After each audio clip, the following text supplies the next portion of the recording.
جب وہ اپنے دشمن کی قبر پر پاؤں رکھ کر سیڑھیاں چڑھتا تو اس کے انتقام کا شعلہ تھم سا جاتا تھا۔ ایرانی بادشاہ نادر شاہ کو شک تھا کہ درباری اس کے خلاف سازش کر رہے ہیں۔ شک ہی شک میں اس نے اپنے بیٹے کی آنکھیں نکلوا دی، جس نے 3 سال کے لیے ٹیکس معاف کر دیے تھے۔ اسے 7ویں سال تنخواہیں دینے کے لیے اپنا ہی ملک لوٹنا پڑ گیا۔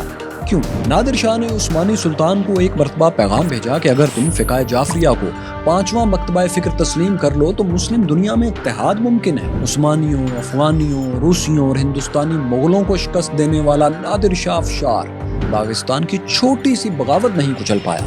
کیوں؟ احمد شاہ ابدالی جو نادر شاہ کا محافظ تھا، وہ اس کی حفاظت کے بجائے اس کے بازو سے کوہ نور کھینچ کر کیوں فرار ہو گیا تھا؟ ایرانی حکمران آخری دن اپنی چوکی، اپنی چہیتی کنیز کے خیمے میں کیوں سونے چلا گیا تھا؟ اور یہ چوکی تھی کون؟ اس ایرانی چرواہے کی کہانی کا آخری حصہ جس سے فارس نے پیار کیا، پھر اسے دھتکار دیا اور 2 صدیوں بعد پھر سے ہیرو بنا کر کھڑا کر دیا۔ کیورس فیلوز، میں فیصل وڑائچ۔ 1730 کی دہائی میں نادر شاہ ایک وسیع و عریض سلطنت کا مالک بن چکا تھا۔ اس کی امپائر مشرق میں سندھ سے شمال میں داغستان تک پھیل چکی تھی۔ اس سلطنت کو قائم و دائم رکھنے کے لیے اب اس کے سامنے 3 بڑے چیلنجز تھے۔ پہلا یہ کہ ایران میں موجود مختلف مذہبی فرقوں میں امن قائم رہے۔ دوسرا چیلنج یہ کہ ایرانی فوج نادر شاہ کی وفادار رہے۔ اور تیسرا یہ کہ عوام خوشحال رہیں۔ ظاہر ہے خوشحال، کھاتے پیتے اور مصروف ہوں گے تو بغاوت بھی نہیں کریں گے۔ اب دوستو، پہلا چیلنج یعنی مذہبی گروہوں میں امن بہت مشکل اور سینسٹیو، حساس معاملہ تھا۔ ایرانیوں کی اکثریت اہل تشیع فرقے سے تعلق رکھتی تھی، شیعہ تھی، جبکہ نادر شاہ کی فوج میں موجود افغان، کرد، ازبک اور ترک سپاہی جو تھے، ان میں سے بہت سے اہل سنت بھی تھے۔ کہیں بھی مذہبی منافرت کی چنگاری اگر بھڑک اٹھتی تو ساری سلطنت اس کی لپیٹ میں آ کر بھسم ہو سکتی تھی۔ سلطنت فارس میں، ایران میں استحکام کے لیے یہ شیعہ سنی اتحاد بہت ضروری تھا۔ نادر شاہ نے اس کے لیے ایک اہم قدم اٹھایا۔ وہ جانتا تھا کہ دنیا بھر کے سنی مسلمان ترک عثمانی خلیفہ اس وقت محمود اول اس کو روحانی پیشوا مانتے تھے۔ اس نے ترک خلیفہ کو کئی خط لکھے اور شیعہ سنی اتحاد کے لیے ایک فارمولا پیش کیا۔ فارمولا یہ کہ اہل تشیع کی تعلیمات سے کچھ اختلافی باتیں نکال کر اسے اسلام کا 5واں مکتبہ فکر، اسکول آف تھاٹ تسلیم کر لیا جائے۔ یعنی جیسے مالکی، حنفی، حنبلی اور شافعی مسالک کو اسلام کی مستند تشریحات اور فقیہی مسائل کی تفہیم مانا جاتا ہے اور خانہ کعبہ میں ان چاروں کے لیے نماز کی جگہیں بھی مخصوص تھیں، اسی طرح فقہ جعفریہ کو بھی ایک مستند فقہ تسلیم کر لیا جائے۔ اب یہ دونوں طرف یعنی عثمانیوں کے ہاں بھی اور ایرانیوں کے ہاں بھی بہت سینسٹیو اور پیچیدہ معاملہ تھا۔ اگر نادر شاہ اور عثمانی خلیفہ کسی طرح اس فارمولے پر متفق ہو جاتے اور کامیابی سے اس پر عمل کر گزرتے تو شاید آج سینٹرل ایشیا کی، مڈل ایسٹ کی، ایران اور عرب کی تاریخ مختلف ہوتی، لیکن ایسا ہو نہ سکا کیونکہ عثمانی خلیفہ محمود اول نادر شاہ ایرانی بادشاہ کو دشمنوں میں شمار کرتا تھا، دوستوں میں نہیں۔ ایرانی اور ترک مسلسل حالت جنگ میں تھے۔ آپ پچھلی دونوں ایک ساتھ میں جان چکے ہیں کہ نادر شاہ نے عثمانیوں کو آذربائیجان، آرمینیا اور جارجیا سے نکال باہر کیا تھا۔ عراق پر بھی دونوں میں جنگ جاری تھی۔ اسی بیک گراؤنڈ میں عثمانی سلطان نے، خلیفہ نے ایرانی بادشاہ کے خطوط ردی کی ٹوکری میں پھینک دی۔ لیکن پھر بھی نادر شاہ افشار نے اتنا ضرور کیا کہ اپنی سلطنت میں فارس میں امن کے لیے شیعہ سنی گروہوں میں کافی حد تک رواداری قائم کرتی، جس سے دونوں فرقوں میں مذہبی جھگڑے نہیں ہوئے۔ اس کی وجہ یہ بھی تھی کہ نادر شاہ کا اپنا کوئی فیورٹ فرقہ یا مذہب تک نہیں تھا، بلکہ اس نے کبھی اپنا عقیدہ ظاہر ہی نہیں کیا تھا۔ یہاں تک کہ فرانسیسی اور روسی سفارتکار جو اس کے ہاں آتے تھے، انہیں نادر شاہ کے قریبی لوگوں نے بتایا تھا کہ وہ تو کسی مذہب کو مانتا ہی نہیں۔ خیر دوستو، نادر شاہ نے غیر جانبداری اور حکمت سے ایران میں شیعہ سنی مسالک میں امن قائم رکھا تھا۔ اس کے بعد دوسرے چیلنج کے طور پر نادر شاہ کو ایک بڑی اور وفادار فوج کی ضرورت تھی۔ اس کے لیے اس نے 3,75,000 سپاہیوں پر مشتمل ایک طاقتور آرمی تیار کی۔ اس کا اصول تھا کہ خاص سلطنت کا دیوالیہ نکل جائے، فوجیوں کی تنخواہوں میں تاخیر نہیں ہونی چاہیے، وہ وقت پر ملنی چاہیے۔ پھر ہر جنگی مہم کے بعد سپاہیوں پر انعام و اکرام کی بارش بھی وہ خوب کرتا تھا۔ مثلاً ہندوستان کو لوٹنے کے بعد ہر ایرانی سپاہی کو 1 سال کے لیے ایڈوانس سیلری دی گئی۔ مال غنیمت کے طور پر 6 ماہ کی تنخواہ کے برابر ہندوستانی دولت میں سے حصہ بھی دیا گیا تھا۔